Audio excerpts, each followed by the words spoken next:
Lagi di cas.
Oke.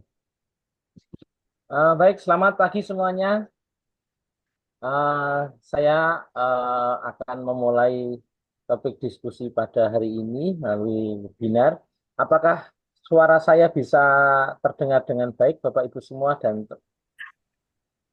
Dengar, Pak. oh, Benar, baik, Pak. ya baik, baik, baik, Dengar, baik. Dengar, Pak. Oke, Assalamualaikum.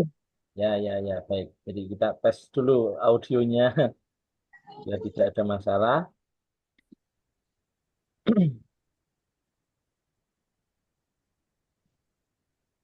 Baik, keluarga MPAT semuanya yang hadir pada pagi hari ini, Assalamualaikum warahmatullahi wabarakatuh. Shalom, salam kebajikan buat kita semua. Om Swastiastu, Namo Buddhaya. Terima kasih sudah hadir pada webinar pada hari ini. Saya akan mengantarkan atau menjadi moderator dalam eh, kegiatan pada pagi hari ini. Terima kasih Mas Rizky yang sudah mempercayakan kembali pada saya sebagai moderator dari MPAT. Terima kasih. Sebagai pembuka, Bapak Ibu sekalian dan rekan-rekan semuanya, saya akan mengantarkan sedikit apa tema kita hari ini. Tema kita hari ini adalah tentang kemandirian, di mana kemandirian adalah salah satu aspek penting kita sebagai orang tua bagi bekal anak atau individu, di mana eh, kita mempersiapkan anak itu untuk mandiri. Dan salah satunya adalah anak-anak istimewa kita yang memiliki spektrum autisme, ya.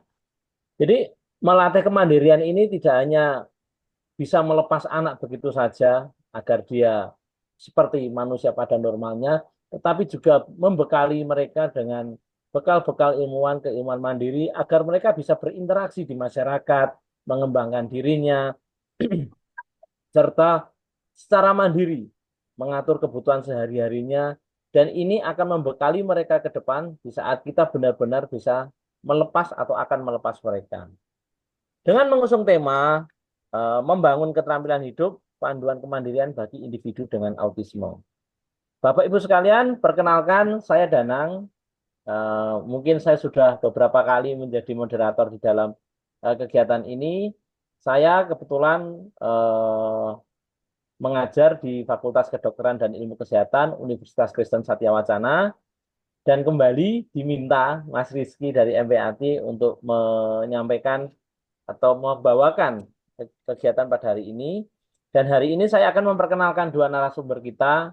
Yang pertama adalah Ibu Vina. Selamat pagi Ibu Vina, seorang psikolog dan Selamat pagi. co-founder dari Daya 5, Executive Coach, dan ibu dengan dua individu yang autis.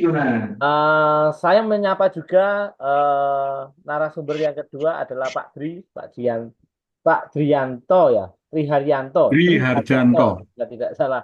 Karena pakai ejalaman Pak Dri. Selamat pagi Pak Dri, Sugeng Enjing. Pak Dwi juga Lagi.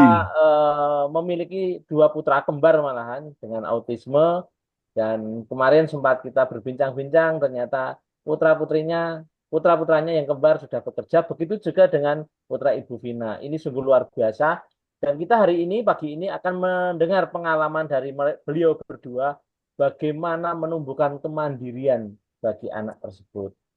Saya sapa dulu dengan Ibu Vina. Selamat pagi Bu Vina. Selamat pagi, Pak Danang. Apa Selamat pagi kabar? semuanya. Baik. Alhamdulillah baik, Pak. Alhamdulillah. Pak Dri, apa kabar Pak Dri? Pagi Pak Danang. Selamat pagi Bu Vina. Suaranya terdengar? Sangat terdengar jelas Pak Dri. Ya terima kasih di-invite untuk bisa berbagi. Nggih. Saya boleh mengajak jagoannya ya Pak ya? Boleh, monggo. Diajak Ini gabung bersama boleh. di kanan saya ini si Andre. Ya, Di sini saya ini Ryan. ya boleh. Nanti Ryan. kalau Oke, kita bisa makasih. Monggo. berkomunikasi, halo Andre, halo Ryan.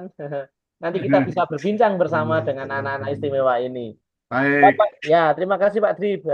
Bapak Ibu sekalian, MPATI berkomitmen untuk memberikan dukungan kepada keluarga MPATI melalui gerakan Be Kind, Be Strong. Sehingga kita dari kegiatan ini akan menginformasikan kepada seluruh audiens untuk menulis nanti kalau ada pertanyaan kepada beliau berdua, Ibu Vina dan Pak Dwi, melalui kolom chat. Silahkan bertanya seputar tema hari ini. Agar tidak berpanjang lebar, Bapak Ibu sekalian, saya akan langsung menuju ke pertanyaan sesi pertama dulu. Saya ingin mengajak kenalan dulu ke Ibu Vina dulu. Halo, selamat pagi Ibu Vina. Mohon bisa memperkenalkan diri kepada para audiens.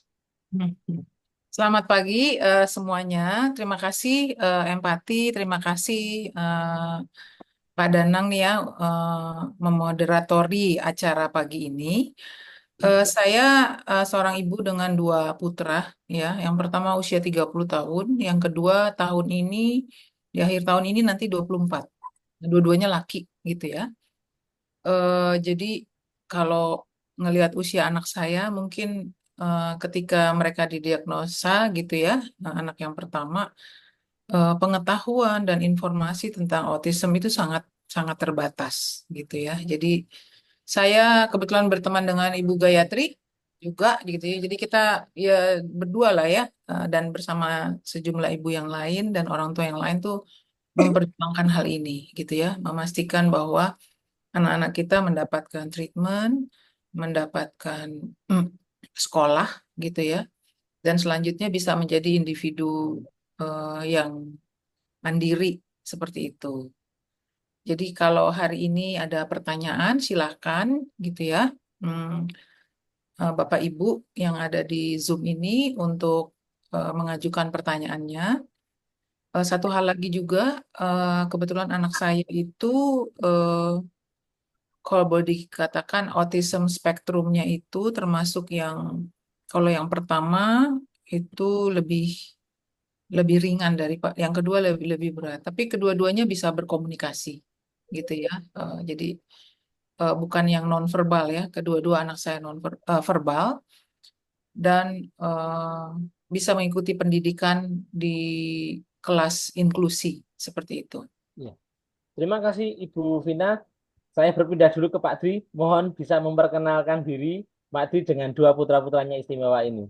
Monggo, saya persilahkan. Ya, terima kasih Pak Danang. Oke. Kayaknya perkenalannya ya udah nanti langsung juga di slide-nya ya. Oh, sambil Anak berjalan. kembar dua ini lahir 27 tahun yang lalu, setelah kami merit menunggu 3 tahun. Jadi kosong 3 tahun mamanya. 94 merit, 97 langsung diberikan anugerah anak kembar. Terus dia punya adik, dua cewek ya, dua-duanya cewek normal. Kebetulan yang kembar ini yang didiagnosa autis infantil pada usianya di 3 tahun oleh Dr. Meli Budiman pada tahun 2001 yang lalu. Ya. Ya, seperti itu Pak gambarannya. Terus tumbuh kembangnya ya pada waktu itu tahun 2001 susah banget apa itu namanya autis, itu kali masih baru dengar istilah itu. Ya langsung aja Pak Danang, kurang lebih itulah. Oke. Matur nuwun, terima kasih Pak Dwi. Mungkin saya akan langsung memberikan beberapa pertanyaan ini. Yang pertama ke Ibu Vina dulu, nggih. Ini ada pertanyaan Maaf Kak, secara umum. suaranya kok tiba-tiba kecil ya Kak? Maaf. Suara dari siapa? Saya kah? Moderator? Saya dengan Nini Rawati Pak, maaf. Oh Suaranya ya, kok mengecil ya Pak? Makasih ya. ya. Saya coba betulkan audionya. Baik, untuk Ibu Vina, selamat pagi. Bagaimana melibatkan keluarga besar atau lingkungan sekitar begitu melihat dengan putra-putranya Ibu yang mengalami spektrum autis tersebut untuk menumbuh kembangkan dan kemandiriannya ini? Terima kasih. Ini pertanyaan yang bagus sekali dan menurut saya sering sekali ya saya ditanyakan hal ini. Seperti tadi saya jelaskan di awal ya, ketika saya punya anak saya yang pertama, itu 30 tahun yang lalu ya, tahun 94, informasi tentang ini sama sekali tidak ada. Jadi kita hanya melihat bahwa ada gangguan perkembangan di anak seperti itu ya. Jadi yang saya lakukan, dan tahun itu pun saya kebetulan kerja di perusahaan asing ya.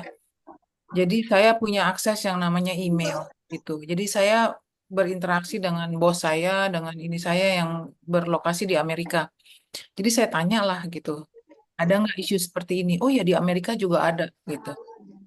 Jadi ketika saya visit ke sana, saya kebetulan hampir setiap tahun ya saya ke sana karena urusan pekerjaan. Jadi saya kebetulan orang yang terbuka ya untuk share gitu kondisi saya dan saya berusaha mencari bantuan. Nah, saya diajak ke center di sana yang namanya Learning Disabilities Association, LDA. Jadi belum ada itu autism itu. Jadi baru Learning Disabilities Association.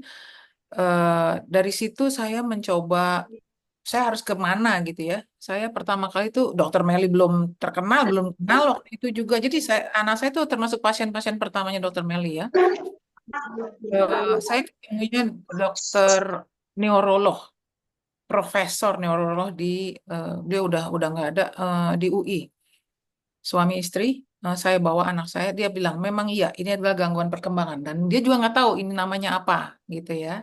Sampai akhirnya ketika dia berusia, jadi ada keterlambatan bicara, fokus hanya yang bulat-bulat aja, jadi senangnya bola gitu ya, ada repetition, apa namanya kalau dipanggil nggak nengok, jadi saya lakukan semua tes yang harus dilakukan ya, tes pendengaran lah segala macam. Dulu tuh ada tes BERA namanya zaman dulu tuh ya, untuk memastikan dia tuli gitu kan. Semua sehingga akhirnya diagnosanya tahu bahwa ini ada gangguan perkembangan, ini ada termasuk autistik, itu dia udah umur 5 atau 6 tahun lah gitu ya. Dan dari referensi yang saya baca dari buku yang dikirim oleh rekan kerja saya di Amerika, ada satu kesimpulan gitu ya bahwa kita berkejaran dengan waktu ya untuk melakukan intervensi sedini ya, seperti ini. Jadi saya punya waktu itu cuma 5,5 tahun gitu ya. Di bawah usia 10 tahun itu harus banyak hal yang kita lakukan gitu agar dia nggak berlanjut gitu ya. Apa gangguan perkembangannya. Nah, disitulah saya bahwa saya nggak mungkin mencari terapis aja setengah mati zaman dulu itu. Mencari terapis, mencari suplemen, gitu ya. Kemudian saya dari literatur yang saya baca itu juga dikatakan peran keluarga itu besar sekali gitu ya untuk ngebantu anak ini. Selain kita melakukan terapi dan bantuan suplemen juga keluarga. Lalu saya gimana caranya? Saya memanfaatkan keluarga besar. Jadi kebetulan suami saya itu 6 bersaudara. Jadi saya apa ya? Dari awal saya udah terbuka dengan kondisi anak saya. Ke kakak-kakak saya juga. Saya 4 bersaudara, saya bilang. Jadi ke orang tua kedua belah pihak gitu ya. Orang tua maupun mertua saya terbuka tentang kondisi ini. Dan waktu itu saya udah mulai menerapkan diet GFCF ya, gluten free, casein free ke anak saya. Jadi saya bikin list gitu ya, apa yang boleh dia makan dan enggak. Itu list itu saya print.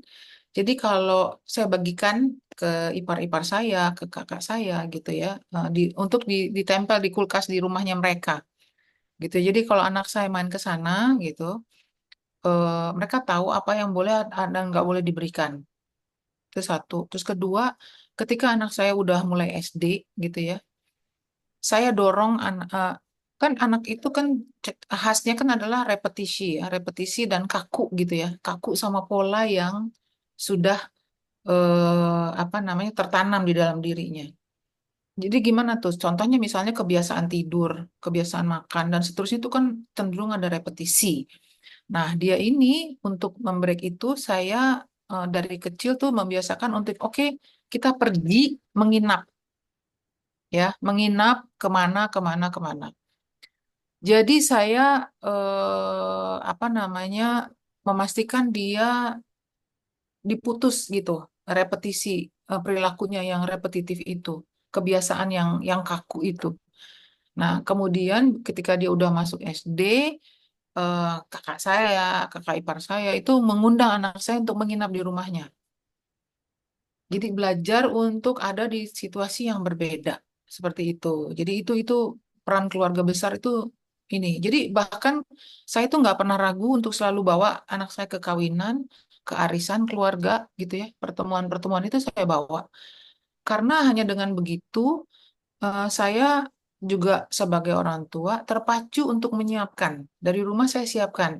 Saya selalu ngomong ya kalau bawa ke supermarket janji saya ngomongnya ulang-ulang aja janji jangan di ini jangan pegang ini jangan lari dari mama jangan ini seperti itu itu kita apa ya kondisikan gitu anaknya. Nah begitu menginap juga gitu mulai dari nyiapkan apa yang mau dibawa gitu bajunya apa aja nyusun ke dalam tas seperti Iya. itu jadi bareng jadi jadi peran peran keluarga besar lingkungan kita itu Eh, juga sekalian sih sebenarnya saya menggunakan sesi seperti itu juga untuk memperkenalkan gitu loh ke orang di sekitar saya bahwa ada nih gangguan perkembangan yang namanya autism gitu. Seperti itu. Ya, Dan kayaknya sih tanggapan orang tuh ya oh ada ya gitu. Dan dari situlah kemudian orang jadi datang juga ke saya untuk nanya, ini kalau saya punya ponakan atau saya punya anak atau saya punya cucu begini-begini tuh gimana ya gitu. Seperti itu. ya.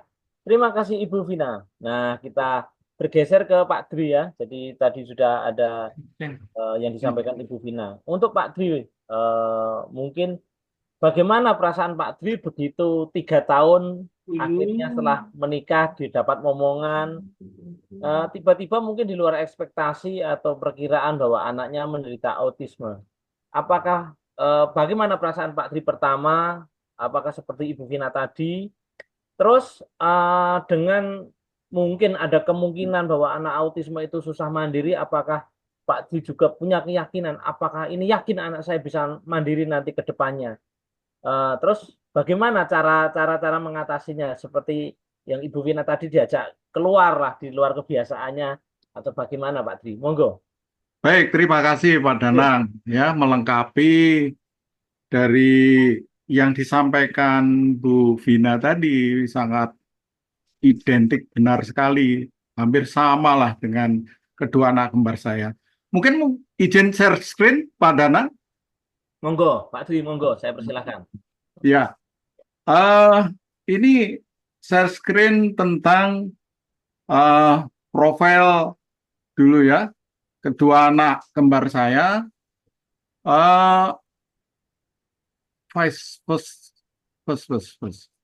Ya, di first.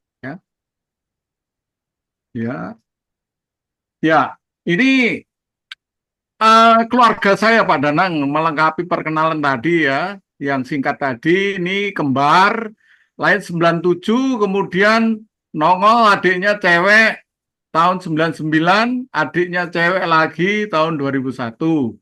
Ya. Kemudian ini dua-duanya sekarang sudah menempuh perguruan tinggi dan lulus. Puji syukur Tuhan ya. Pada dua anak saya lulus di Fakultas Pendidikan Khusus. Ilmu pendidikan. Wah, diprotes ini dia yang dengar. Selamat. Iya, ini udah tahun 2002 yang lalu. 2022 dalam kondisi COVID wisudanya di rumah. Terus, ya kenapa pendidikan khusus ini berjuang sendiri loh, lulus SMA, dia nggak pernah SMP hanya setahun, SD hampir nggak pernah. Langsung dia fight bisa masuk perguruan tinggi SBMPTN ya. Kemudian adiknya pun sudah lulus yang ketiga di Fakultas Kesehatan Masyarakat Universitas Indonesia, sekarang kerja di perusahaan gas negara. Lah yang kemarin itu wisuda bulan Juli di Malang, Fakultas Antropologi si Bontot ini. Dia sekarang pun sudah bekerja di J-Expo Jakarta. Ya, ini sekilas ya menjadikan anak ini sampai pencapaian sarjana. Terus terang saya tidak terpikirkan sejak usia balitanya. Anak ini jadi apa itu nantinya? Dengan pola tingkah autis yang baru saya dengar di usia 3 tahun, nggak bisa ngomong 3 tahun, itu anak ini nanti jadi apa gitu. Saya nangis terus terang, keluarga itu pada bingung. Pernah ya Denny, dosa aku apa itu, dosa bapaknya ini.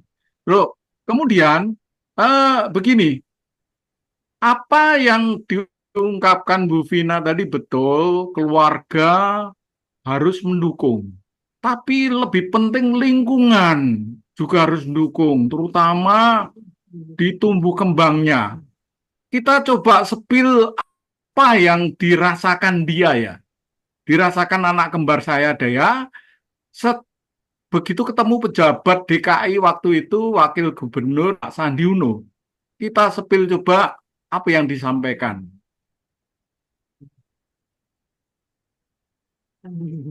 Sorry, sebelum itu ya. Nanti. Tumbuh kembangnya ya. Tumbuh kembang bayi kurang 1 tahun. Atau 8 bulan lahirnya. Kita tunggu-tunggu. Tadi Pak Danang sampaikan kita menunggu kelahiran itu setelah merit 3 tahun. Baru diberi momongan itu tahun 97. Ya, merit saya 94. Seneng-senengnya ini 3 tahun. Terus tapi dia lahir prematur, berat badannya hanya 1,6 masing-masing. Ya, itu seneng, tapi sampai menginjak umur 2 tahun itu batita ya. 2 tahun sampai 3 tahun itu belum bisa ngomong, nggak bisa bicara, ya. Ya ini ciri-cirinya ya tentu saja udah pada tahu lah. Saat mendebarkan di umur ini, betul-betul mendebarkan, tidak bisa bicara, hiperaktif, tidak bisa bermain dengan teman sebaya, adik-adiknya nggak bisa, tetangga. Malah ke tetangga itu telanjang, lompat-lompat di kasurnya tetangga, kemudian pencet-pencet TV-nya tetangga, keliling, tahu-tahu hilang, dipanggil, ini bapak, ini gimana ya anaknya ini di sini, jemput. Terus kemudian ada salah satu Andre itu gelidik itu apa ya, suka pengen tahu loh, pencet-pencet, ya. kesetrum Pak, tegangan tinggi di kawasan wisata puncak sana. Waduh, sampai sekarang trauma saya listrik. Kalau nyolokin listrik pasti pakai kain, pakai lap gitu. Iya, oke. Terus Ya. kemudian ya karena kami juga ya ke gereja ya, kami Katolik, itu ada lucu itu. Andre itu waktu ada khotbah Romo di tengah-tengah upacara keagamaan gitu, tahu-tahu mukul gong. Di dalam gereja kan ada gong untuk apa itu ya, prosesi gitu. Terus sampai ngagetin, ini anak siapa ini? Waduh, akhirnya menjauh dari gereja Pak saya. Aduh, karena takut anak dua saya ini. Terus kembar itu kan saya sunatkan ya Pak ya, ada di sunatan, dua-duanya saya sunat. Kalau Andre pulang sunat bisa ya dikasih sarung gitu ya. Tapi yang Rian itu dibuka sarungnya, jahitannya dilepasin, diambilin gitu. Iya. Wah, akhirnya aduh nangis saya, aduh dikembalikan lagi ke rumah sakit. Sunat 2 kali, Pak. Dipermak lagi sunatnya. Iya, betul. Terus Andre lagi, ini Andre ini ceritanya. 3 kali pernah hilang Pak di Terminal Surabaya, Pasar Senen juga. Ini luar biasa saat-saat ini. Itulah saat-saat yang mendebarkan. Di usia ini belum ngomong, terus aku harus gimana? Akhirnya Pak, ada teman saya menyarankan konsultasi Pak. Pada waktu itu tahun 2021, ada Dokter Meli Budiman kalau ngantri 6 bulan itu. Inden. Tapi teman saya, udah Pak ini jalur tol. Karena teman baik, teman tantenya. Aduh, terapi Pak. Akhirnya itu didiagnosis autis infantil. Ya, autis infantil. Autis apa itu aku nggak tahu. Yakin browsing-browsing. Bener Bu Vina itu di Amerika banyak informasi. Ada ABA terapi. ABA terapi. Terapi pelaku. Perilaku terhadap anak yang berkebutuhan khusus anak autis ini. Dengan metode yang Amerika itu saya sebelum terapi perilaku benerin ngomongnya dulu. Anak ini kan nggak bisa ngomong umur 3 tahun. Akhirnya saya direkomendasi Bu Dr. Meli untuk terapi bicara, disarankan ke tempatnya Ibu Ade Irma Suryani, yayasan ya, almarhum Ade Irma Suryani di Jamban Kasih ya. Keramat 6 itu Pak. Setiap hari saya naik motor dari kantor, izin deal dengan kantor. Pak, saya mau minta waktu 1 jam istirahat saya untuk jemput anak saya untuk terapi. Setiap hari Pak. Kompensasinya nanti nggak usah lembur, saya pulang malam. Saya buruh Pak. Buruh waktu itu di perusahaan swasta gitu lah. Saya juga enggak. Lah, tapi saya berjuang, anak saya itu harus ngomong gitu loh. Habis itu puji Tuhan lah, ada secercah harapan dia bisa ngomong papa mama, terus hal-hal yang simpel itu bisa ngomong. Akhirnya ya udah selesai terapi kurang lebih 1 tahun ya. Ya. 1 tahun di Autis Jam sih. di ini lanjut lagi. Saya keluarkan investasi, bukan investasi ya, habis-habisan untuk terapi ABA di usia balitanya. Di 5 tahun, 6 tahun ini di Jakarta Medical Center. Kalau Pak Danang pernah dengar Dr. Rudi Sutadi, itu beliaunya lulusan USA itu ya. Dia membuat terapi, waktu itu di Jakarta sepengetahuan saya, cuman dia di Otista Raya itu. Waduh, udah cukup modern. 1 orang 2 guru, 1 orang 2 terapi. 1 hari per kepala 150.000. Jadi setiap hari saya mengeluarkan 300.000. Dibantu. 1 tahun, Pak. Saya luar biasa itu. Saya waktu itu masih punya kantong kiri, kantong kanan, kantong belakang, kiri kanan. Cuman saya tidak hitung-hitung. Anak saya harus bisa calistung, Pak. Begitu gambaran singkatnya dulu ya. Ini nanti masih ada 3 etape. Masa remaja, masa dewasa, sampai masa sekarang ini. Nah, saya kira ini penjelasannya tadi tentang masa balita intervensi dini tadi. Benar Bu Vina, saya lengkapi. Harus ada intervensi dini terhadap anak-anak usia khusus orang autis. Anak saya umur 5 tahun baru terapi atau 6 tahun ya, Le. 5 tahun. 5 tahun itu udah terlambat sebetulnya. Dia kurang dari 4 tahun itu harus ngomong. Makanya dia punya obsesi membuat terapi yang mudah dijangkau nasional. Internet, ada lab, handphone. Sekarang dia membuat aplikasi terapi gratis. Ya. Wah, Tapi mantap. nanti dikembangkan bayar, tapi sekarang masih gratis. Sudah setahun yang lalu. Nggih. Di okupasi JMC Autis Raya ini ya. Oh, sampai keluarga di Terus Kelurahan kemudian Desa. lagi di sahabat keluarga okupasi. Dan insight-nya kita harus tabah, terbang. Ya, benar nggak? Bu Vina tadi ya sama, kita harus terbuka, open, jangan malu. Ya, akui bahwa anak saya Daniel sudah tertinggal Pak. Dewasa Daniel masa 3 tahun 4 tahun yang lalu, tapi ini udah usia 6 tahun usia SD atau jalan. Kuatkan mental walaupun menangis. Nangis, kita nangis keluarga, ya. Sebetulnya yang nangis bukan anaknya tapi orang tuanya, Pak. Ya, habis-habisan. Yang nangis itu, yang menderita itu bukan anaknya tapi orang tuanya, ya. Jadi kembali ke itu, masa inilah masa yang 2 tahun, masa 3 tahun sampai 6 tahun ini saya benar-benar emosinya kayak gini, Nanti. ya. Oke, saya kembalikan ke Pak Danang, monggo Pak Nggih. Danang. Terima kasih Pak Dri, luar Ini, biasa ini perjuangannya. Nah, tadi Pak Dri sudah sampaikan, mungkin ada beberapa yang kembalikan ke nanti dipotong-potong, nanti akan saya rangkum. Kembali ke Ibu Vina. Halo Ibu Vina. Ya, Ya, Bu, ini ada pertanyaan, Bu. Bagaimana cara Ibu menjaga kesehatan mental Ibu, emosional Ibu, gitu kan, dengan anak ini? Mungkin ya kalau Pak Dri tadi saya sudah menangkap gitu kan. Nanti saya akan lebih kulik di Pak Dri juga. Kayak stres berat, yang nangis itu bukan anaknya, orang tuanya. Oh, tuh ada yang Bagaimana tanya. Ibu, Apa mungkin itu, Chan? Ibu atau keluarga lah, Siapa? menjaga kesehatan Bunita mental, emosional, dari Bandung. Apa itu? bagaimana Bunita, mengendalikan saya penyandang autis 25 tahun. Nah, Bunita. Monggo. oke, terima kasih. Ya, betul. Apa namanya?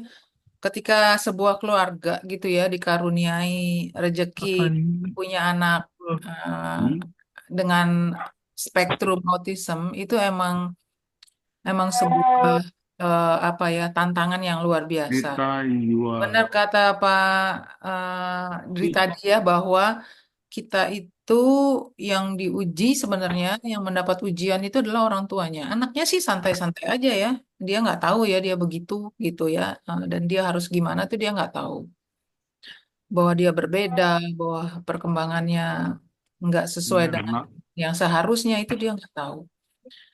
Tapi orang tuanya lah. Nah, di situ pentingnya sebenarnya yang pertama komunikasi ya antara pasangan suami istri. Karena di fase-fase awal ketika kita menemukan bahwa anak kita seperti ini, ada kecenderungan untuk saling menyalahkan.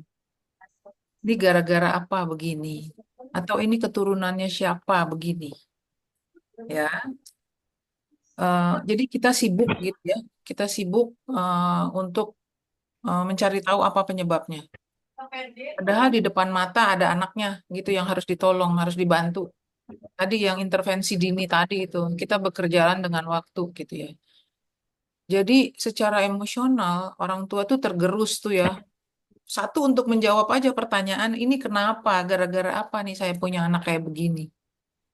Siapa yang salah gitu ya? Karena manusia tuh sangat sangat wajar ya, pengen apa namanya, melepaskan diri dari rasa bersalah. Jadi harus dicari nih, siapa yang salah nih, atau apa nih gitu.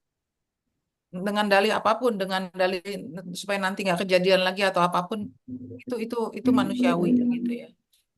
Jadi komunikasi itu penting. Kedua adalah bagaimana caranya kita sampai ke titik penerimaan, acceptance itu. Jadi bahwa kita menangis, kita marah, mungkin kita kecewa sama Tuhan juga ya. Kenapa kok kita yang dipilih gitu ya, jadi orang tua yang begini? Kenapa orang lain yang mungkin masa kehamilannya nggak dijaga, eh, malah si ibu atau si suaminya itu sembarangan gitu ya, kok punya anak normal? Sementara kita yang menjaga gitu ya. Apalagi tadi Andre, Kak nanti kalau share bahwa nunggu 3 tahun gitu ya, pasti kan kehamilan itu pasti dijaga, dirawat ini. Kok dikasih anak yang seperti ini? Itu apa salah saya? Itu kan mendera setiap orang tua ya. Semua pertanyaan itu yang bisa membuat merasa jatuh, ya, merasa putus asa gitu. Nah, untuk bisa sampai ke titik penerimaan tadi gitu ya, eh, eh, kalau yang saya lakukan itu adalah tadi saya harus bisa bilang sama diri saya sendiri, sampai kapan saya mau menangisi diri sendiri, ya, menumpahkan kekecewaan dengan semua pihak gitu ya, bahkan menyalahkan Tuhan gitu ya untuk karunia-Nya yang seperti ini. Sambil saya Karena balik lagi, kondisi ini nggak ada yang bisa kita kendalikan. Kendalinya bukan di kita, orang diberi di depan mata kita dan hidup bersama kita sampai seterusnya, gitu kan ya. Jadi saya harus bilang sama diri saya sendiri, hanya saya yang bisa memaknai ini dengan bahasa saya sendiri. Bahasa saya itu apa? Satu adalah bahasa bahwa saya orang pilihan. Dengan saya mengatakan saya orang pilihan, artinya saya orang istimewa, dikasih karunia anak seperti ini. Nggak semua orang dikasih kesempatan loh, dikasih kesempatan untuk merawat, mendidik, membesarkan anak seperti ini. Nggak. Artinya secara derajat manusia saya dapat kesempatan yang lebih gitu. Jadi kalau saya bisa mengelola itu dengan baik, saya melewati ujian yang tingkatannya lebih tinggi dari ujiannya orang lain, gitu ya. Itu sedikit banyak melegakan buat buat setiap orang tua, merubah mindset bahwa Anda adalah orang pilihan. Yang kedua adalah apa namanya, berhenti untuk mencari penyebab. Karena kalau kita terus-menerus nyari penyebab gitu ya, kita kehabisan waktu dan kehabisan energi juga. Karena begitu kita tahu gitu ya, ada informasi mengatakan, oh dulu mungkin kehamilannya begini, langsung kita ada rasa bersalah di sini. Padahal itu kan belum tentu benar. Karena setiap kasus autistik yang muncul di sebuah keluarga, itu penyebabnya bisa sangat banyak. Dan belum tentu itu ya, ada penelitian atau apa yang mengatakan, oh disebabkan oleh ini. Itu adalah kita ada di situ gitu.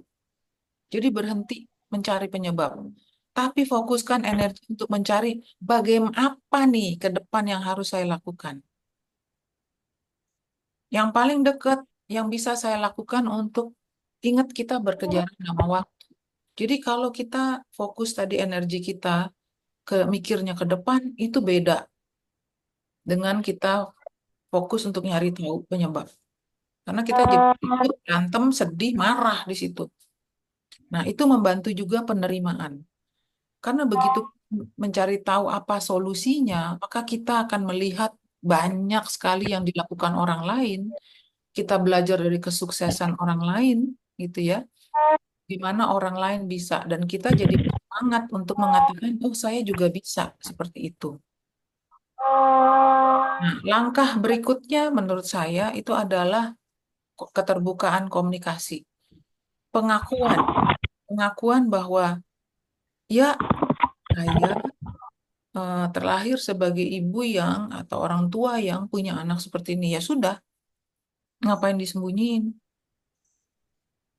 Ya. Karena setiap keluarga itu ternyata unik. Dan kalau kita perhatikan setiap keluarga itu pasti juga punya tantangan-tantangan tersendiri. Nggak ada dalam hidup ini yang jalan tuh semulus permadani, nggak ada ternyata juga gitu loh. Jadi eh, satu satu beban lepas juga.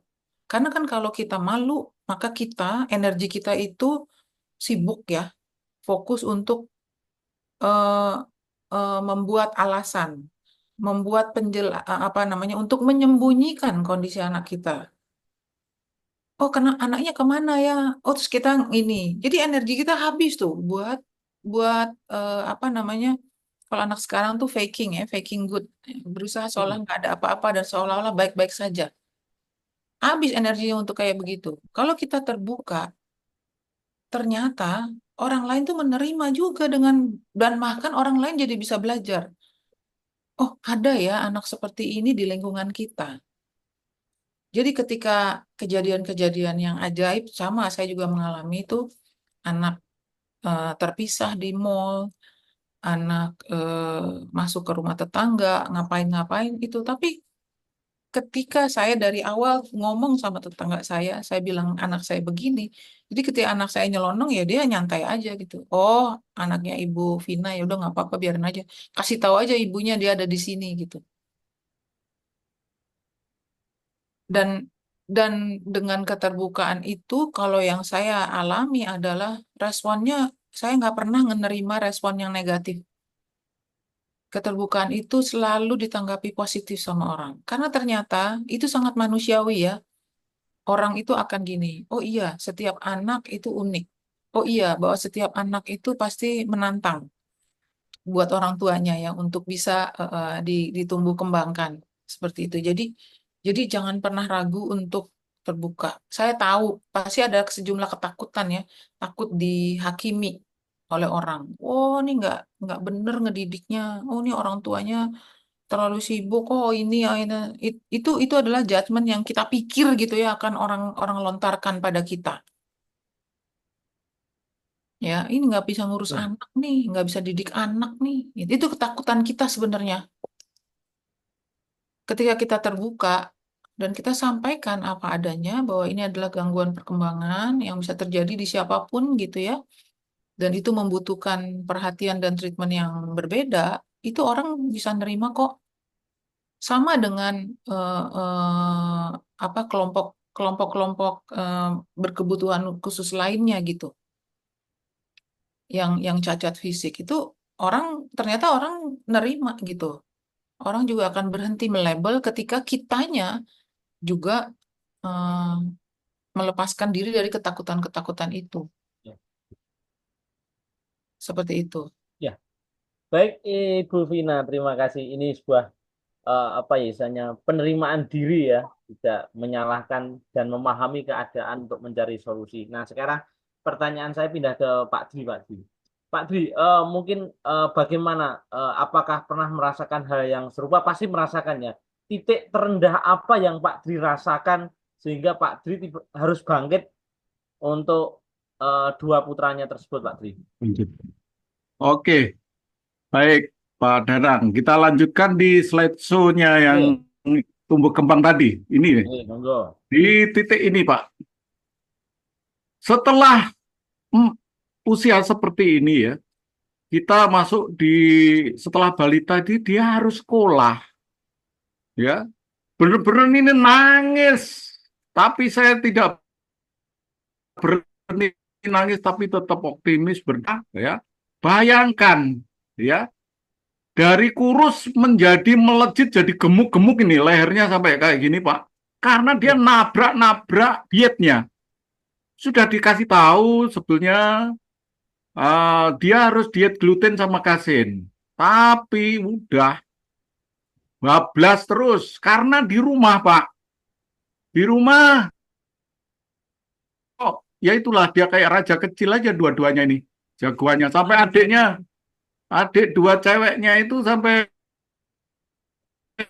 saya merasa bersalah kenapa saya memperhatikan dua anak saya aja. Ini seperti Ya? contoh Bumi Majalata. Iya, ini kamu komentar nih. Apa Yan? Kamu bilang?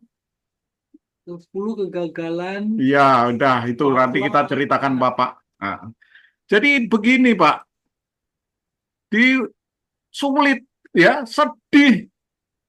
Masa sekolah TK dan SD itu kehilangan momentum mana pengen. Coba bayangkan, dia hanya 1 tahun di SD umum.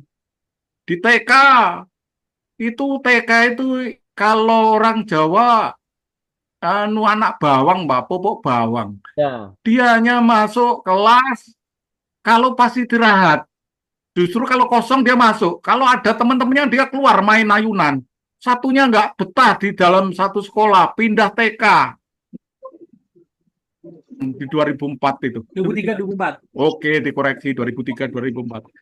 Kemudian setelah melanjutkan 1 tahun usia TK-nya yang on off tadi masuk SD, saya paksakan terus terang di SD walaupun menebalkan muka tembok ibaratnya.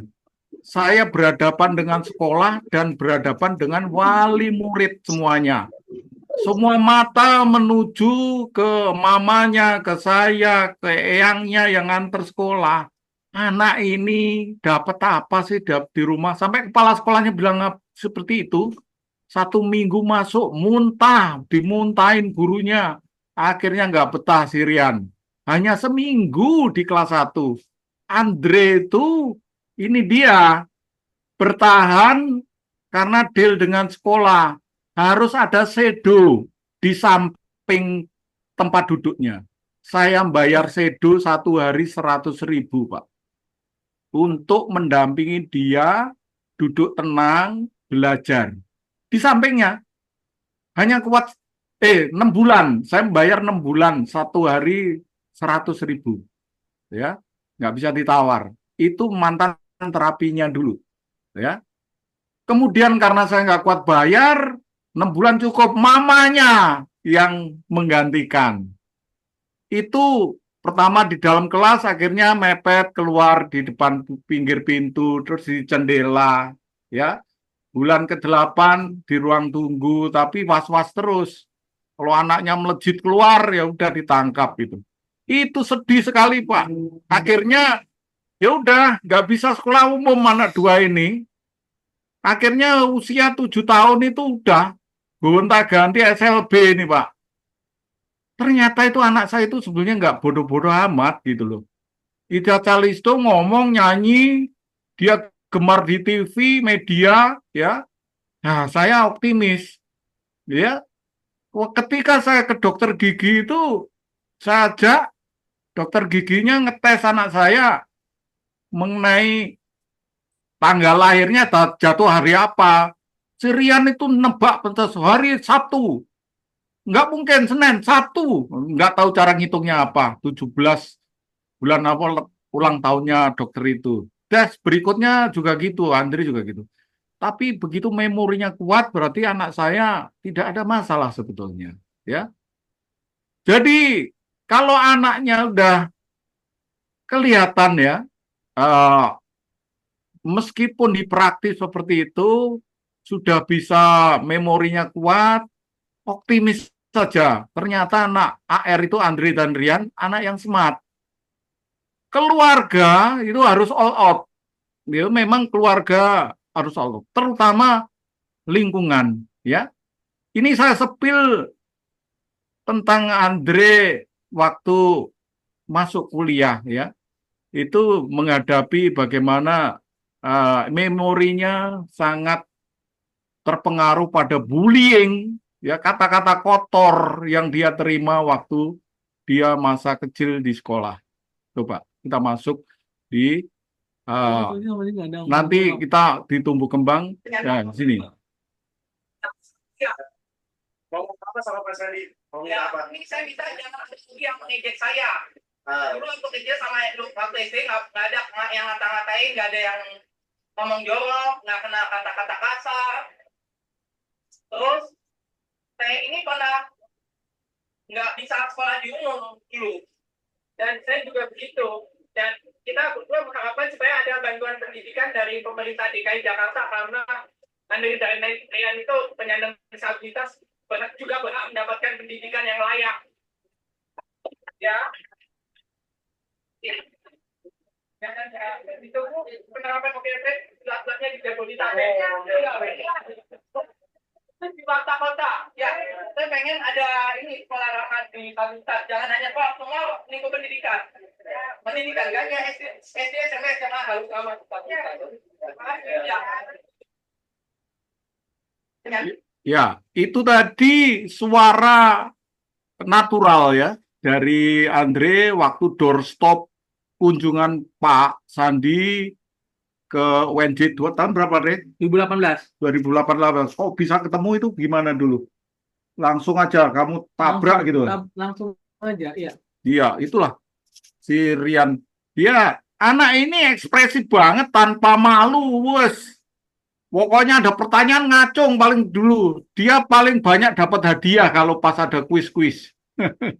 Gimana salah bener ngangkat tangan maju karena nggak punya gengsi ya. Jadi Ya, titik terendah tadi itu dan itu diungkapkan juga di oke. anak saya bahwa lingkungan itu juga pengaruh banget Pak. Makanya dia itu memperjuangkan meskipun dia dalam kondisi autis juga merasakan autis-autis yang lain, difabel yang lain. Itu nanti cerita berikutnya. Oke, Ya, oke, oke. itu Pak Danang. Terima kasih. Oke. Oke, baik, terima kasih Pak Tri. Ini luar biasa ceritanya. Jadi eh bagaimana Andre, tutup, Andre. apa ya dari titik terendah Klik Pak Tri bisa mengangkat Iya. putra-putranya. stop, Sekarang saya stop share pindah dulu. ke Ibu Vina Stop share dulu. dulu. Halo Ibu Vina. Ya, Ya, baik Ibu Vina. Tadi Pak Tri sudah menceritakan secara singkat nih anak-anaknya bagaimana bersekolah dari TK hingga nanti perguruan tinggi ya. Dan ya, sekarang pertanyaan saya ke Ibu Vina, bagaimana mengembangkan kemandirian putranya, Bu, sampai di lingkup pendidikan ya, terutama tadi Pak Tri sudah. Terus saat ini kan sudah bekerja. Jadi ada dua pertanyaan, bagaimana mengembangkan kemandiriannya selama di sekolah. Kalau Pak Tri tadi ceritakan kan ditungguin ini kan, terus pokoknya malu nggak malu, pokoknya hajar. Nah, bagaimana dengan Ibu Vina di treatment pendidikan? Dan sekarang pertanyaan kedua adalah, apakah ada kekhawatiran saat putranya sudah bekerja, Bu? Terima ya, kasih. eh, ya betul. Kemandirian itu sebenarnya harus selalu dimulai dari hal-hal yang sederhana. Ya, Ya, kita nggak bisa melompat gitu ya. Mulai dari menolong diri sendiri. Menolong diri sendiri itu kalau yang saya terapkan itu ya dari sejak balita saya emang udah mencanangkan gitu ya. Walaupun waktu itu saya belum tahu gitu ya anak saya otistik. Saya udah dari awal itu udah yang namanya toilet training. Eh, jadi eh, buang air kecil, buang air besar itu emang dari bayi udah saya latih gitu. Bahwa dia kalau pipis jadi saya nggak kenal tuh yang namanya Pampers tuh anak saya karena emang udah saya latih. Dan di anak seperti ini kan dia akan ada repetisi itu. Jadi kalau kita udah latih yang benar, dia akan ini. Dan ternyata pola itu menurut saya membantu saya banget gitu ya. Jadi pertama kebersihan diri itu itu kalau bahasa psikologinya itu namanya self help ya. ya, Kemampuan membantu diri sendiri itu penting. Menurut saya itu harus dimulai dari situ. Karena mm, kan saya tinggal di lingkungan yang ternyata banyak anak autistik di sekitar saya ya. Jadi itu jadi teman anak saya main ke rumah. Itu banyak loh yang SMP aja masih belum bisa buang air besar. Jadi ketika dia main ke rumah saya, jadi anak itu udah usia SMP, dia buang air besar, dia nelpon mbaknya supaya datang buat nyebokin dia. Itu kan menurut saya itu bukan kemandirian ya namanya. Itu harus start dari situ. Kemudian kita meningkat ke yang lebih kompleks, yaitu ketika dia berinteraksi sama orang lain. Orang lain itu pihak lain, kayak misalnya kita pergi ke restoran, gitu ya, memesan makanan, gitu ya. Kan saya sadar betul, dan itu saya juga lakukan gitu ya. Eh, Kadang kalau kita pergi ke restoran atau kemana, saya yang mesen, saya nanya aja mau makan apa, makan saya yang nentu, saya yang nulis gini. Nah, itu perilaku itu saya pindahin, dia suruh nulis pesanan itu. Suruh dia yang ngomong ke mbak yang atau yang waiter yang datang untuk mengambil pesanan kita. Itu kan adalah teknik berkomunikasi yang mandiri ya. Jadi dia harus mendengar karena anak kayak gini kan aku mau ini menyerocos saja dia ngomong, nggak ada remnya gitu. Kan dia harus mendengar dan harus komunikasi itu harus dua arah. Dah, terus kemudian kita latih juga itu komunikasi dua arah ya. Yang sebenarnya kan di terapi di bicara di sekolah itu udah diajarin, tapi kan kalau sekolah itu kan relatif lingkungan yang safe gitu ya, lingkungan yang maksudnya udah tahu dia anak begini. Tapi kalau kita keluar ke masyarakat, ke restoran, ke mall, kemana, kita ketemu orang yang nggak tahu dia itu siapa gitu kan. Jadi dia harus dilatih untuk itu.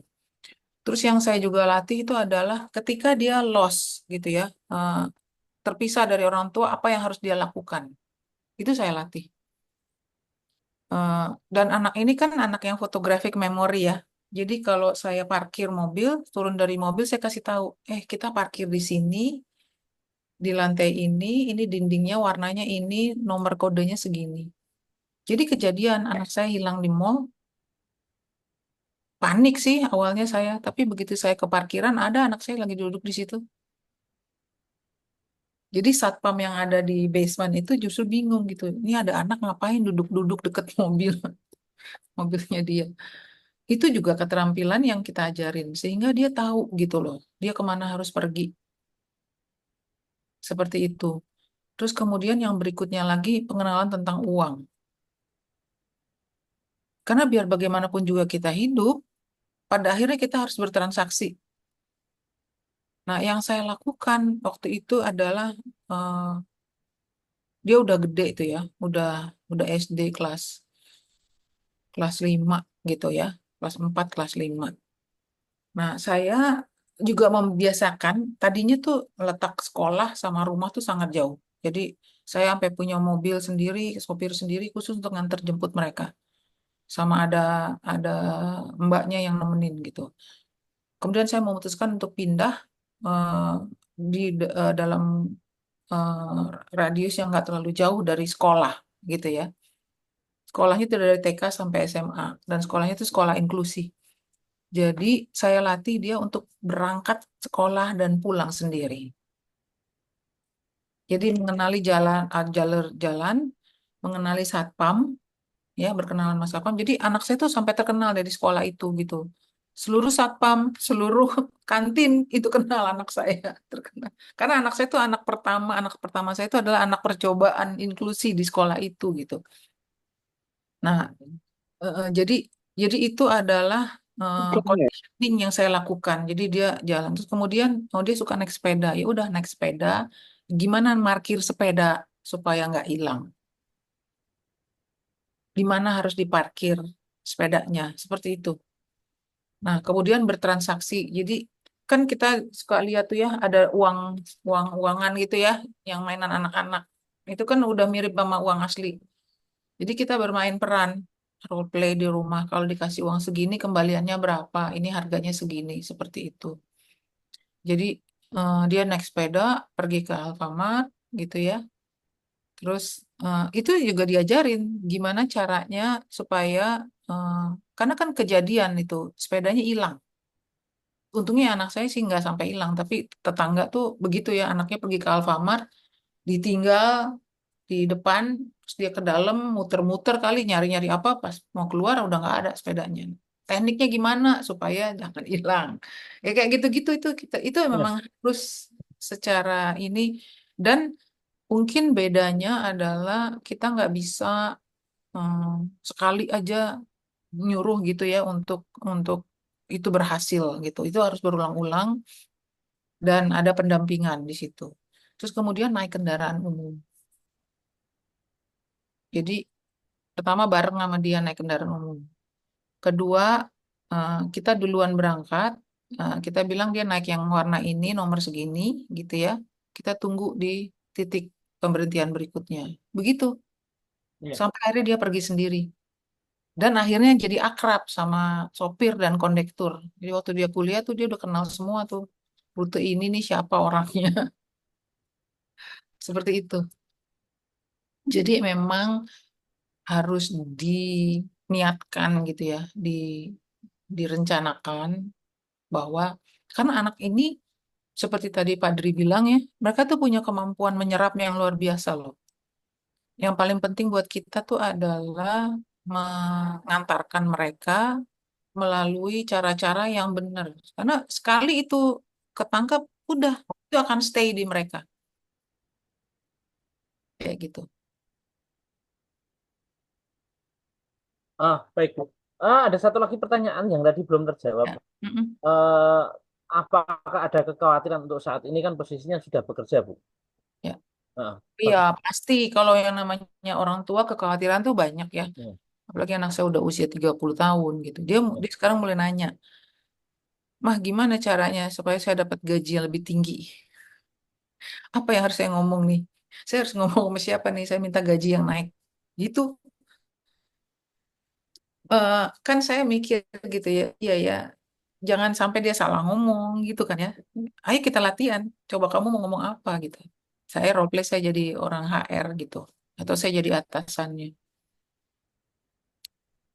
Kayak gitu. Terus Oh, kayak misalnya gini, dia anak laki-laki gitu ya. Apakah dia nanti akan berkeluarga? Itu kekhawatiran saya juga. Apakah nanti dia eh, dapat jodoh? Itu kekhawatiran saya juga. Jadi saya rasa sama ya sama orang tua dari anak reguler gitu ya. Kan ya. setiap tahapan perkembangan tuh jadi pertanyaan dan kekhawatiran gitu ya. Anak-anak yang reguler aja gitu kan ya, ketika dia udah mencapai usia segini, orang tuanya nanya, ini anak saya siapa pasangannya nanti gitu. Apakah dia akan dapat orang yang baik? Itu tuh juga sama. Sama saya juga mengalami itu. Tapi saya udah ada di titik yang saya nggak memaksakan harus gitu. Karena banyak ya orang tua, saya ada komunitas orang tua anak berkebutuhan khusus yang menanyakan apa punya cita-cita gitu ya bahwa by umur segini anak saya tuh harus udah punya pasangan, jadi dia benar-benar lepas dan dia berkeluarga. Kalau saya nggak gitu konsepnya. Biarlah anak itu berjalan sesuai dengan tahapan dan kemampuannya dia. Gitu. Saya yang penting itu masih dalam track gitu ya, menjadi orang dewasa yang mandiri gitu, bukan yang aneh-aneh gitu. Buat saya, kenapa harus berkeluarga kalau dia nggak punya kemampuan itu, malahan bukannya nanti bikin permasalahan baru gitu ya. Ya. Kalau nggak dapetin pasangan yang benar-benar memahami gitu. Jadi pengertian saya tentang kemandirian itu nggak harus apa jalannya seperti itu gitu. Ya, baik. Terima kasih Bu Vina. Saya akan pindah dulu ke Pak Dwi, Pak Dwi. Pak Dwi, halo. Ya, halo, Pak Danang. Ya, Siap. Pak Dwi. Eh, Keren. nah ini mungkin ini akan masih melanjutkan ceritanya Pak Dwi pasti. Masih punya Iya, simpenan cerita ini pasti. iya, Bagaimana Pak Dwi melatih kemandirian putranya hingga nanti bekerja ya saat ini ya. Bu betul. Vina sudah bekerja. Sampai tahap itu mohon mungkin Pak Dwi bisa membagikan lah. Oke, ini udah. Nah, ini nih, Iya. saya pikir ini juga penting. Ya, Ini mengembangkan empati dan inisiatif ya. ya. Sejak kecil itu dia saya pisah ya, saya tega. Ini makanya saya raja tega waktu itu Ya, ya, ya. memisahkan saya dengan anak saya waktu dia SMP. Cari sekolah nggak ada.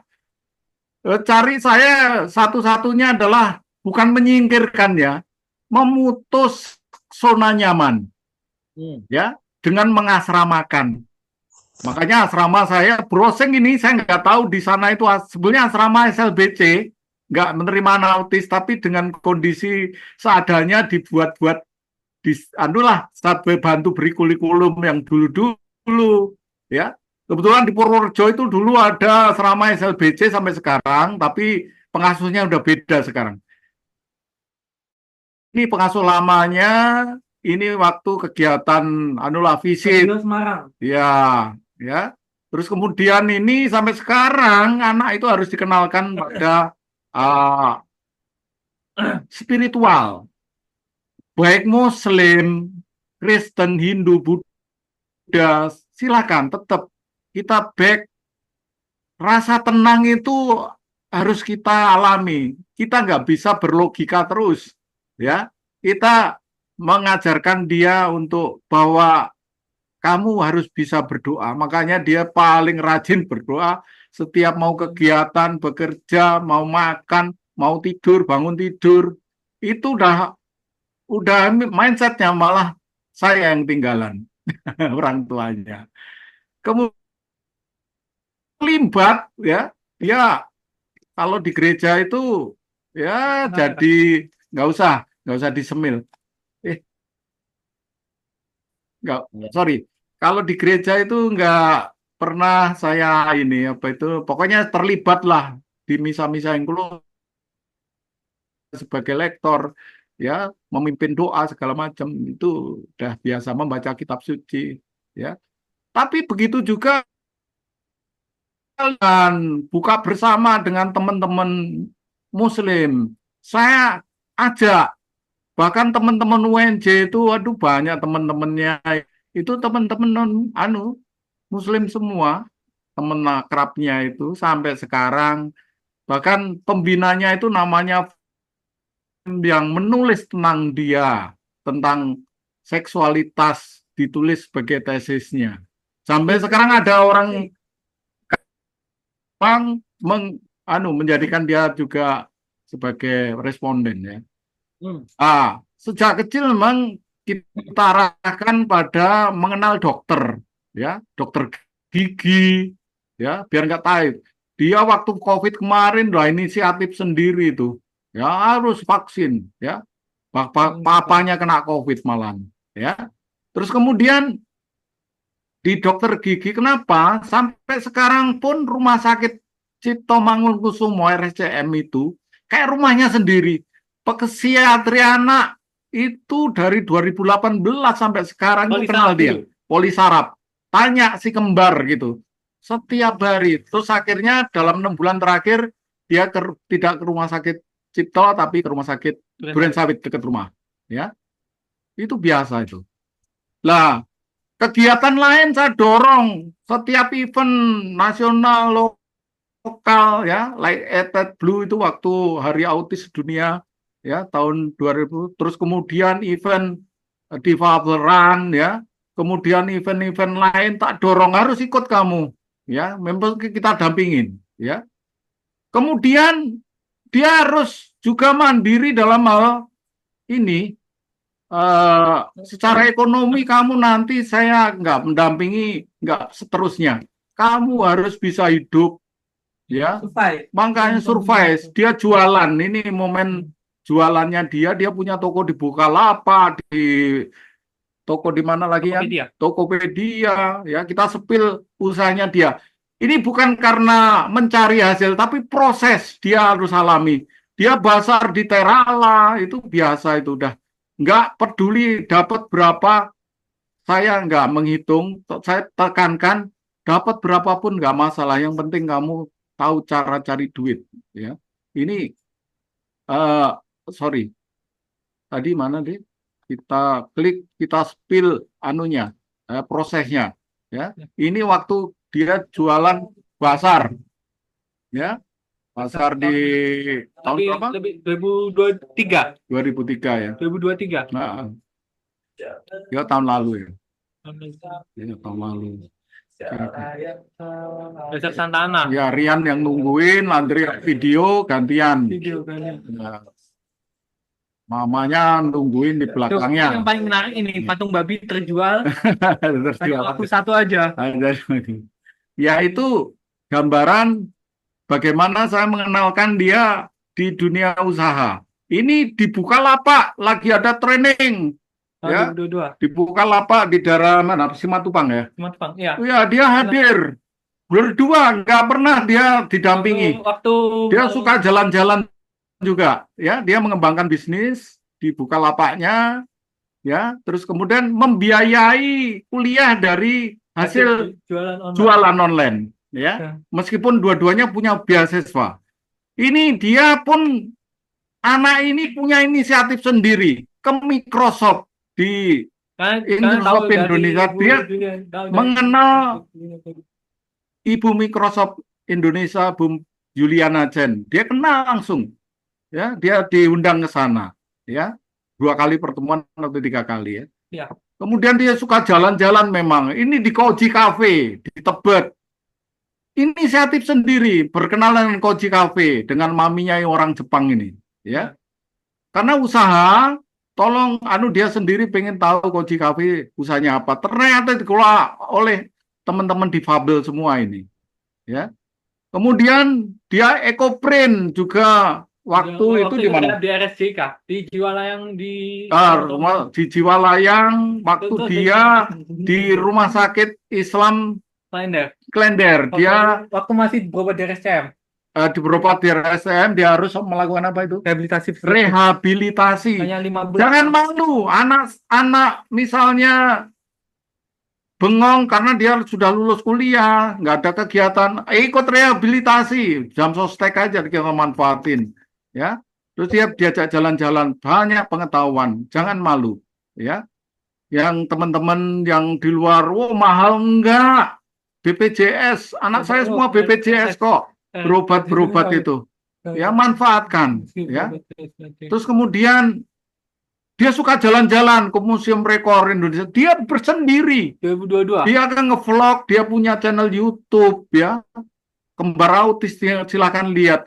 Dia nggak pernah didampingi. Senengannya ikut traveling itu loh, mengikuti channelnya siapa? Nugroho Febianto.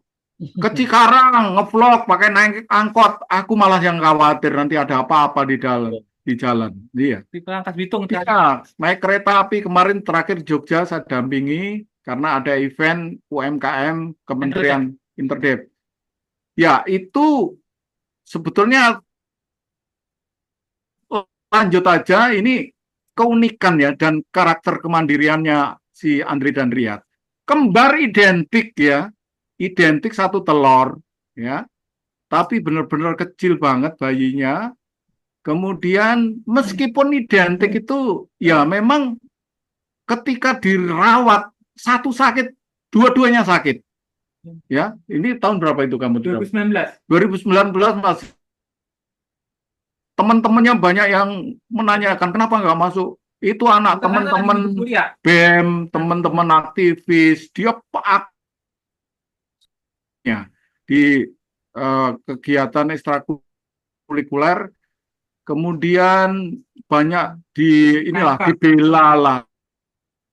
Ada cerita yang lain, mungkin lain waktu ya. Dinamika pendidikan untuk anak autis dari sekolah. Waduh, di SMP, SMA, perguruan tinggi bukan mulus-mulus begitu. Ya, banyak pro dan kontra. Nanti kalau berkenan saya bisa sharing. Mungkin bukan di sini sekarang ya. Itu kesulitan mendapatkan sekolah dan selama di sekolah dan tinggi berjuang sendiri, diancam keluar, ya, disuruh mindahin dulu. Waduh, adalah nanti kita cerita.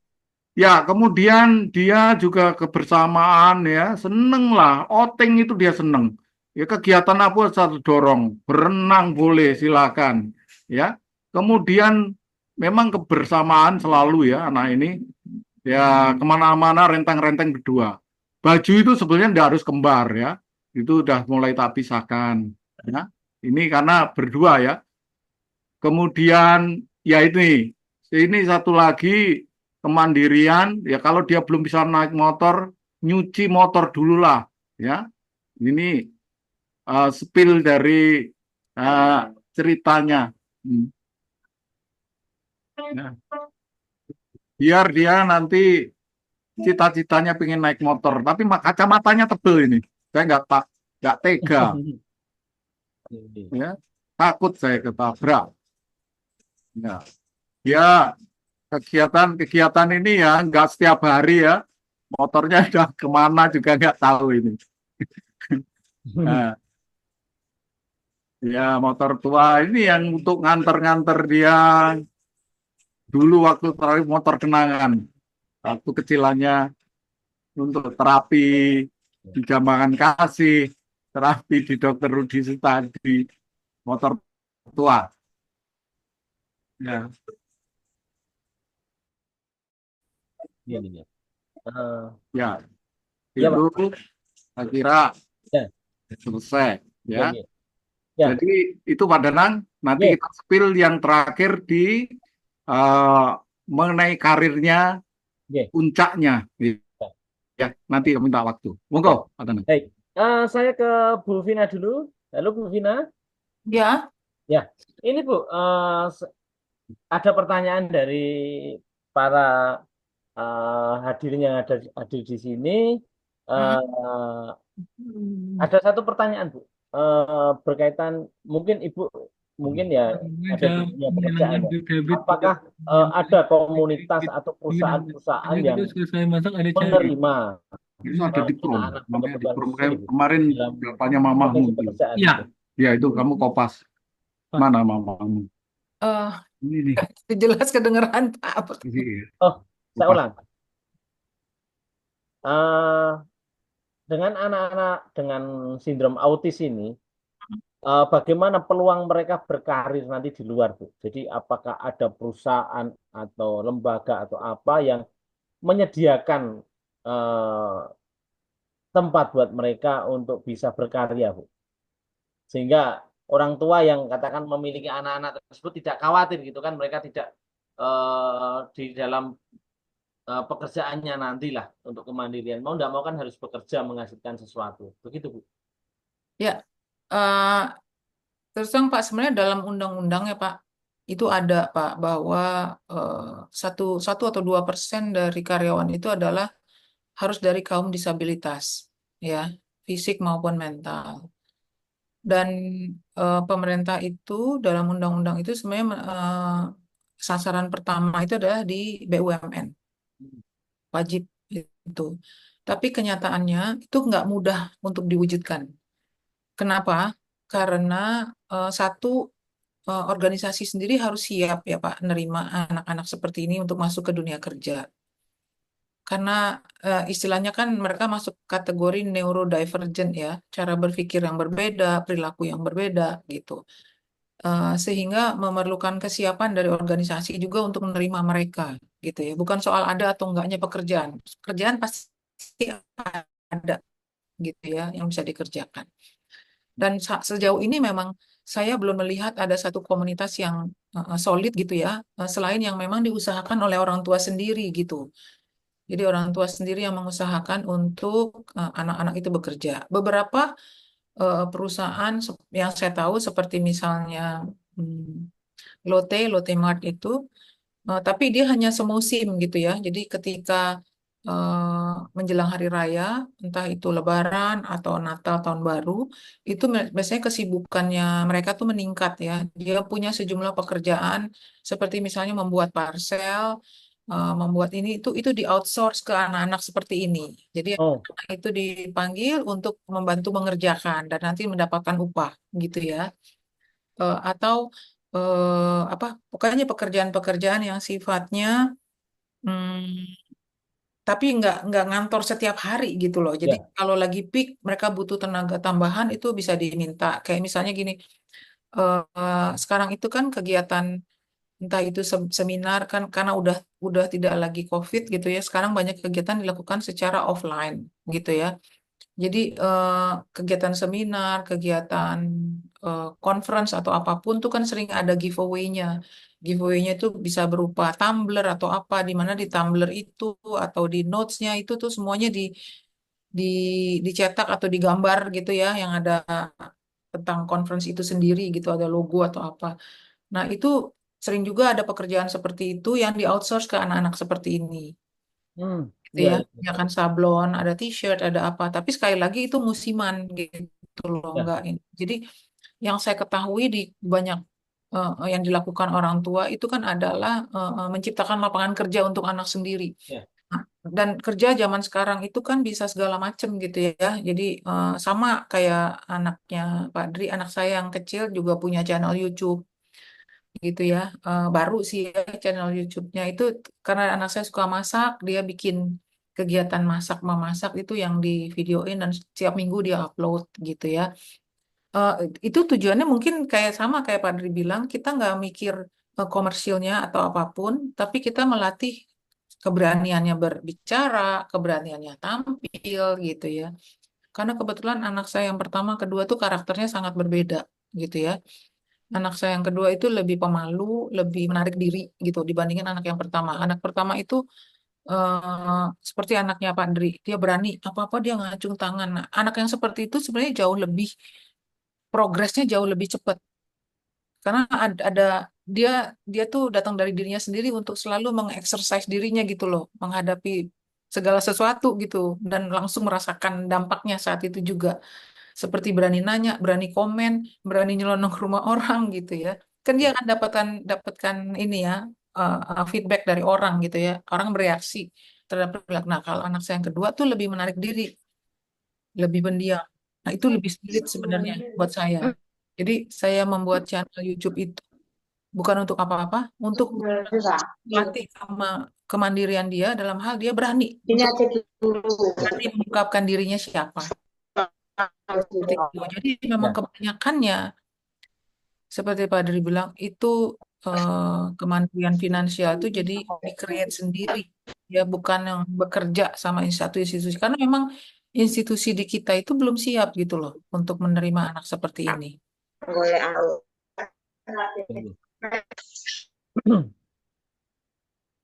Kita diuntungkan ya dengan internet ini Ya. sebenarnya karena jadi peluangnya macam-macam. Jadi kayak Pak Dri tadi share kan anaknya buka lapak di Tokopedia di mana kita itu kan sesuatu yang sangat gampang kita lakukan. Apapun itu produknya bisa ini. Saya aja baru akan berencana ini untuk anak saya jualan di ini. Jadi menerima PO gitu. Nah, itu kan butuh keberanian, butuh mencoba. Jadi bukan untuk cari untungnya, tapi anak itu berproses ya minggu depan kok. memproduksi sesuatu. Seperti itu, Pak. Terima kasih Ibu Vina. Pertanyaan terakhir buat Pak Dri berkaitan Mila, dengan karir. distribusi F itu masih ada tidak? Boleh Ya. tahu. Halo Pak Dri. Ya, Ya, ini cerita Ya. bagaimana karir putranya. Ini masih ada waktu Santai, 4 menit Pak Dri. ya, Yo. begini. Share screen. Share coba. Share screen. Wah, ini ada yang protes. Share screen. Iya ini dia kalau kayak gini, papanya gaptek. Ya, ini udah share. Oh, Baik. Maret Agustus September. Kedua anak saya itu memang satu ya. Rian ini banyak penghargaan di waktu masa kuliahnya. Ya, Andre ini setelah kuliah ya udah bertarung dengan anak umum untuk mencari pekerjaan ya tetap kalah. Pernah ngelamar di BUMN, bahkan ngelamar di Alfamidi di gudang anak dua-duanya itu nggak diterima. Tapi mencari yang bukan difabel fisik, difabel mental agak susah. Ya, ya, satu-satu cara dia setelah kuliah otodidak, Pak. Dia orang nggak punya latar belakang IT, dia menciptakan atau belajar coding, bahasa komputer, sehingga keluarlah aplikasi seperti ini. Ya, ya ini dia progresnya nanti aplikasi udah di Apple App, udah gratis, Google Play, terus kemudian pengembangannya ini nanti saya terapi, kemudian ada e-book. Ini jagonya nulis ini, Irian ini. Kemudian dia spesial learn. Lah, ini testimoni dari ibu-ibu dari empati atau bapak empati ya terhadap aplikasi yang telah dibuat. Terima kasih untuk aplikasinya, khususnya dia baru bisa nasi dan tempe. Ananda bisa memilih sendiri. Ini perdana anak GSA itu apa GSA singkatannya? GSA berat dan verbal. Kemajuannya sudah mulai fokus, ya. Ini saya kembangkan anak ini untuk apa itu mandiri. Kebetulan ini dia mendapatkan office gratis setahun di Jakarta Creative Hub. Nah, tapi setiap bulan dia harus presentasi atau membuat materi soft skill dan ini apa itu namanya aktivitasnya adalah yang sudah done bulan Juli kemarin. Kata siapa anak autis tidak bisa berbisnis, dia presentasi ya mengundang banyak. Ya, terus kemudian dasar-dasar pemrograman HTML oleh Rian ya di 8 Agustus kemarin. Terus kemarin 15 Agustus tips dan trik menghadapi anak berkebutuhan khusus di Jakarta Creative Hub. Terus baru saja kemarin ini 12 September dasar-dasar pemrograman CSS oleh anak dua ini, ya. Nah, ini masih September, satu kali lagi yang di Jakarta, silakan datang nanti. Peran keluarga dalam menyikapi mendampingi anak berkebutuhan khusus. Tunggu waktunya di 19 September 2019. Nah, masuk ke sini lagi, ini tadi Pak, si Andre ini benar-benar berjuang untuk terapinya, kita spill ya. Kemarin di Jogja, 3 hari saya mendampingi, karena harus didampingi, kalau enggak bisa. Ini diatensi oleh Wakil Menteri, siapa Andre? Ibu Asisah. Iya. Ya, Wamen Koperasi UMKM Deputi. bidang kewirausahaan. Ya. Ini aplikasinya yang tahap 2 yang akan dirilis, yang bisa di-generate mendapatkan uang lah. Harus pekerjaan formal, menciptakan pekerjaan sendiri. Ayo teman-teman autis, teman-teman yang merasa bisa dengan kita, dengan Andre. Andre sedang mengembangkan bisnisnya ini, mendirikan PT SKM, menggandeng satu anak binus, apa namanya? Dio. Dio itu jago komputer ya. Kenalannya ya nggak sengaja, kenalan waktu dia ada kegiatan di Jakarta Creative Hub, dia datang. Walau cuma itu anak, kalau bagi dia anak komputer, yuk kita gandeng. Ayo sama-sama kita berjuang. Aku mendorong aja di belakang teman-teman anak ini.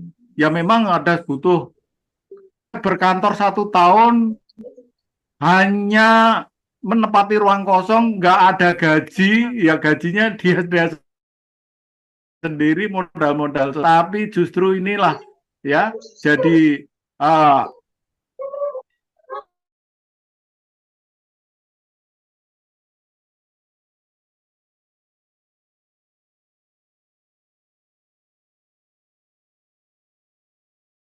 ya anak-anak kita dorong sana. Jadi teman-teman ya, tadi mana itu? Apa itu namanya? Kunci suksesnya lebih baik nangis sekarang daripada nangis nanti, ya. Ini diagnose udah, kata kenangan yang saya udah sharing, ya. Belum mana sharingnya? Klik share. Mana mau? Zoom dulu. Oh, Zoom. Ini. Sorry, ketinggalan tadi. Ini. Oke. Ya, bagi saya kata bijaknya lebih baik nangis sekarang daripada nangis nanti, ya. Nangis sekarang dalam arti teman-teman yang punya anak balita itu jangan dorong terus, jangan putus. Nangis saja ketika anak muda balita atau masih usia sekolah SD dasar TK, daripada nanti sudah sulit nanti. Jadi diagnosa ini tinggal kenangan, kita kunci suksesnya yaitu ya ini, ya. Apa Andre kunci suksesnya? Kok nggak bisa diklik? Bisa. Nah, ya dirinya sendiri, keinginan kuat untuk terus belajar. Anak saya tak dorong, harus kuat, harus disiplin belajar. Dari keluarga pun juga gitu, harus orang tua, saudara itu tanpa akhir mendampingi. Sampai kapan usia aku 60 ini mendampingi dia? Udah, siapa tahu, nggak ada yang tahu. Aku tetap memperjuangkan dia, meskipun dalam kondisi apapun, aku tidak punya juga nggak apa-apa. Yang penting anakku, ya, dukungan teman kuliah, ada fasilitas relawan pendamping ini yang penting ya. Kalau waktu dia di tempat sekolah, diberi kesempatan untuk ikut organisasi. Karena orang tua nggak bisa ngajari organisasi, memberi kebebasan untuk memilih sendiri. Jadi, kata akhirnya adalah ABK itu butuh kesempatan, tidak belas kasihan. Terima kasih Pak Danang, itu yang bisa saya sampaikan. Terima kasih Pak Tri, puji Tuhan. Bapak Ibu sekalian, terima kasih. Akhirnya waktu yang membatasi kita juga. nanti kita akan ada sesi selanjutnya di lain kesempatan. Terima kasih Ibu Vina, Pak Dwi. Salam buat Andre, Ryan. Selamat sukses Rin, untuk setiap Rin. aktivitasnya. Ya, Luar biasa. Sukses Ya. ya, lancar ya setiap oke. karya dan usahanya. Sebagai penutup, saya akan membuat kesimpulan bahwa benar apa yang dikatakan Pak Dwi, anak berkebutuhan khusus tidak perlu dikasihani, tapi harus diberi kesempatan dan diberi media yang tepat. Ya. Jadi salah satunya adalah melatih kemandirian anak sejak dini untuk membekali mereka di masa depan. Terima kasih. Salam dari MPAT. Ada beberapa pengumuman bahwa MPAT akan mengadakan acara launching video V tentang mencari minat, bakat, dan mandiri secara finansial, serta talkshow tanya jawab seputar autisme pada bulan November. Terima kasih, sampai jumpa lagi di MPAT di cerita selanjutnya, ada di platform Instagram @yayasan_MPAT dan TikTok. Sebagai penutup, saya ucapkan terima kasih kepada Ibu Vina yang hari ini berbagi luar biasa. Pak Dwi, terima kasih beserta Andre dan Ryan, luar biasa. Tuhan memberkati untuk setiap karya dan pekerjaan serta pelayanannya melalui program-program yang dihasilkan. Saya ucapkan terima kasih juga Apa? kepada Oh, menyerah tinggal tiuruh, Mil. Mas Rizky, terima Merah kasih. putih. Dengan mengucapkan shalom, assalamualaikum warahmatullahi wabarakatuh. Shalom, Om Swastiastu, Namo Buddhaya, salam kebajikan. Acara ini saya tutup dan kita jumpa pada sesi-sesi berikutnya. Terima kasih, Tuhan memberkati dan menyertai kita semua. Salam buat semuanya. Terima kasih dan selamat siang.